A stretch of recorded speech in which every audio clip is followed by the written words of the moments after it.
Good morning children. आज आप राम लक्ष्मण परशुराम संवाद का 5वां काव्यांश पढ़ेंगे। तुम तो कालू हाँक जनु लावा, बार बार मोही लागी बुलावा। लक्ष्मण परशुराम से कह रहे हैं कि आप तो जबरदस्ती, हाँक का मतलब होता है जबरदस्ती, आप तो जबरदस्ती काल को मेरे लिए बार बार बुला रहे हैं। काल का मतलब मौत। सुनत लखन के बचन कठोरा, परसु सुधारी धरेउ कर घोरा। लक्ष्मण के कठोर वचन सुनकर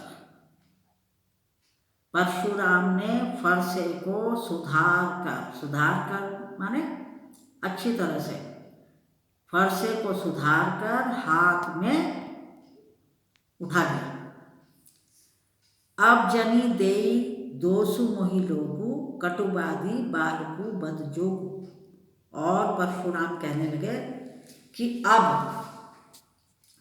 लोगों मुझे दोष मत देना। अब जनी देई दोसु मोहि लोगु, लोगों माने अब लोगों मुझे दोष मत देना।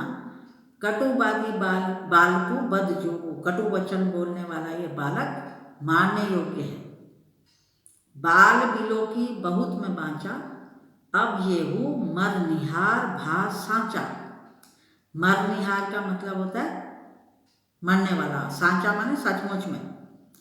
अब बिलो की माने देखकर, बालक समझकर इसे बहुत देर से छोड़ रहा हूँ। बाल बिलो की बहुत में बाँचा, बालक समझकर इसे बहुत देर से छोड़ रहा हूँ। अब ये सचमुच में मरने वाला है। अब ये हूँ मरनिहार भा सांचा, अब ये सचमुच में मरने वाला है। कौशिक कहा क्षमीय अपराधु, बाल दोष गुण गनहि न साधु। तो विश्वामित्र ने कहा, कौशिक होते हैं विश्वामित्र। विश्वामित्र ने कहा कि सज्जन जो साधु लोग होते हैं वे बालकों के गुण दोषों को नहीं गिनते हैं।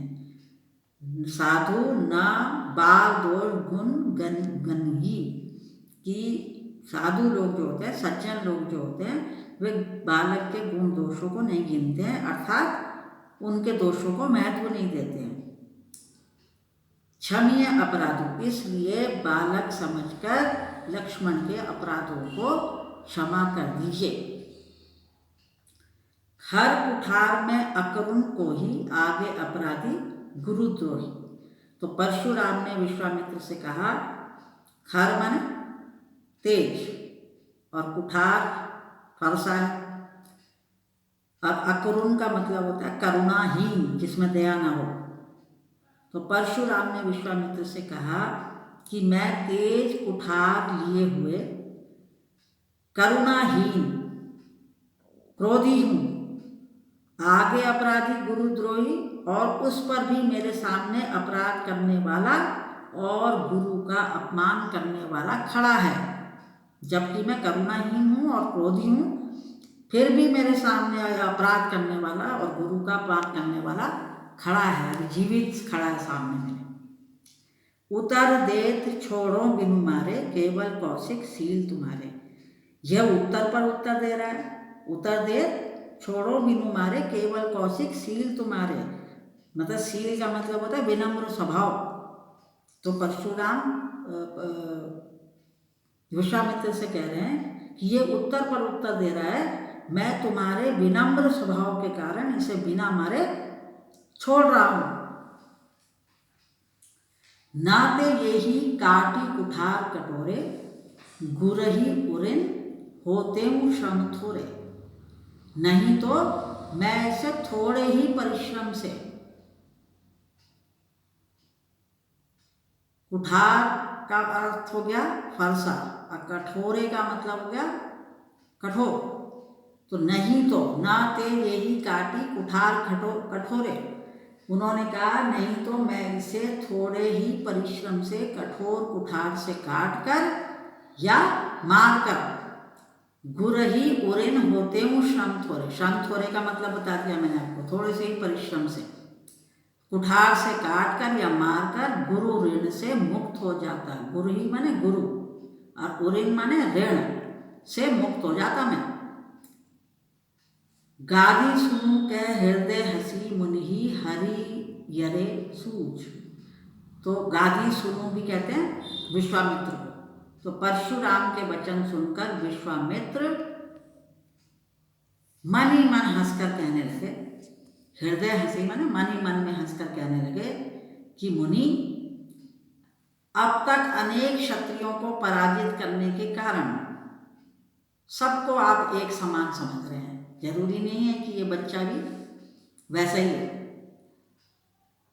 हरि हरे सूझ, अंधे व्यक्ति की तरह मुनि को सब हरा ही हरा दिख रहा है।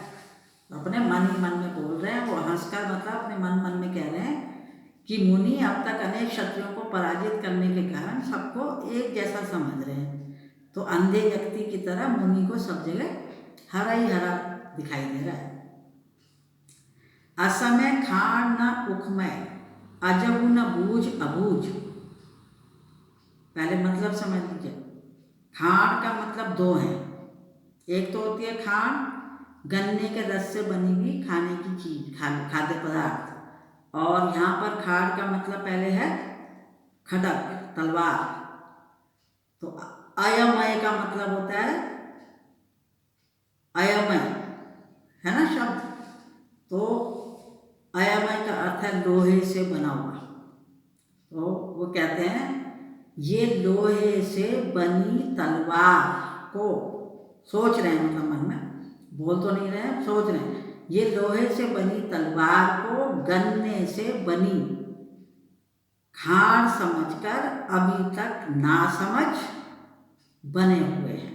अबूझ का मतलब होता है नासमझ। तो ये लोहे से बनी तलवार को गन्ने से बनी खाड़ समझकर अभी तक नासमझ बने हुए हैं। मन मन में विश्वामित्र हंसकर कहने लगे, सोच रहे हैं, ज़्यादा नहीं बोल सकते हो। आप थोड़ा सा ही समझ लीजिए। ये जो गुरु ऋण है इसके बारे में बता दूँ आपको मैं कि गुरु ऋण का क्यों उसने जिक्र किया कि गुरु ऋण से मुक्त हो जाता मैं। कि परशुराम के गुरु थे शिव। तो एक बार परशुराम ने शिव से गुरु दक्षिणा मांगने के लिए याचना की, उनसे प्रार्थना की। तो शिव ने कहा शेषनाग का मस्तक दे दो मुझे। तो लक्ष्मण जो थे वो शेषावतार थे, शेषनाग के अवतार। इसलिए लक्ष्मण ने, अभी आप गुरु ऋण के बारे में समझ लीजिए।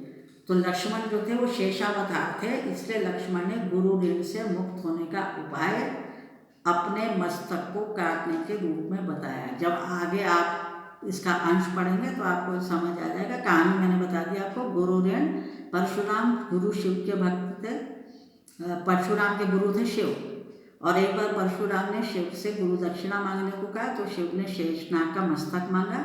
लक्ष्मण शेषावतार थे, शेषनाग के अवतार। इसलिए लक्ष्मण ने गुरु ऋण से मुक्त होने का उपाय अपने मस्तक को काटने के रूप में बताया। इसीलिए वे पीछे पड़े हुए हैं लक्ष्मण के।